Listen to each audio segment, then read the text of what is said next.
Hi guys, in this video I'll be showing you 4 different techniques to paint polka dots onto your nails.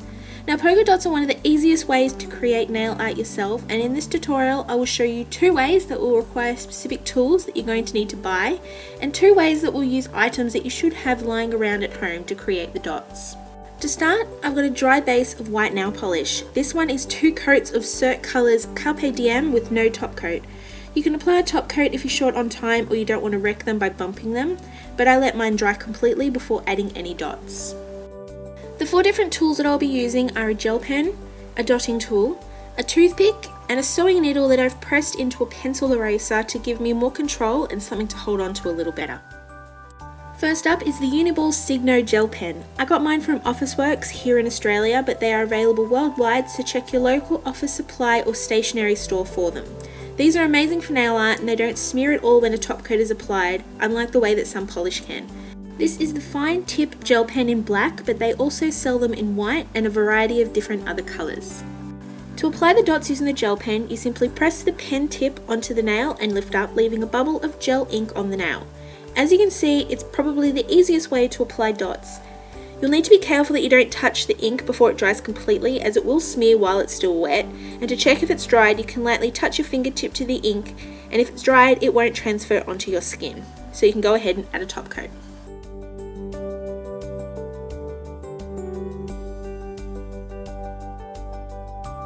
Without applying a top coat, the ink's going to wash off, so you're going to need to seal it down. I'm using Glisten Glow HK Girl Fast Drying Top Coat, and it's one of my favourites. As you can see, none of the ink smudges as I apply the top coat, and they're now sealed under the top coat so they won't come off. The other 3 techniques are going to need polish, so I like to get a scrap piece of paper like this envelope to act as a palette. What I do is get the polish that I'm dotting with and add a drop onto the paper. I'll be using OPI Black Onyx for my dots to keep them the same colour as the gel pen dots so we can compare. Next up, we're going to use a dotting tool that I got from eBay. This is a brush handle dotting tool, unlike the double-ended ones that are more common. I chose this one since it's the smallest that I own. Get your polish and add a dot to the paper that you're using as a palette, and then taking your dotting tool, dab the end into the drop of polish and start applying the dots to the nail. I like to work line by line to keep the dots even.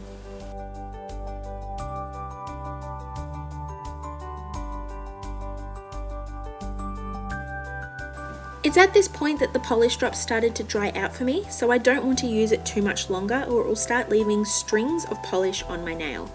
Here you can see how stringy the polish can become, so if you continue to use it, the dots will be messy. So get your polish and add another dot to continue from.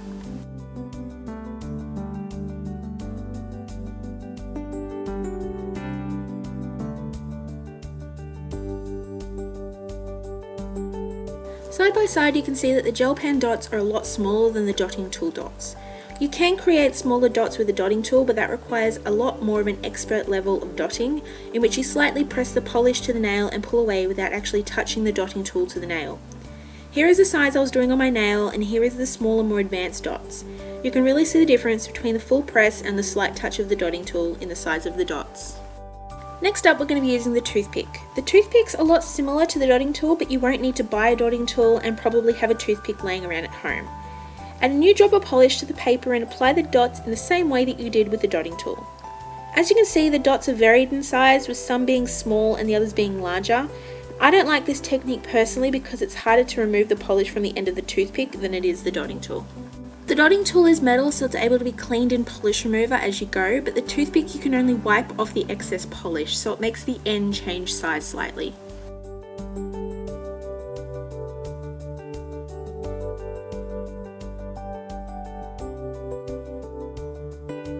Lastly, we have the sewing needle in the pencil eraser. Again, add a new drop of polish onto the paper and add the dots to your nail. The result is basically the same as the toothpick, I think, in that the dots are varied in size.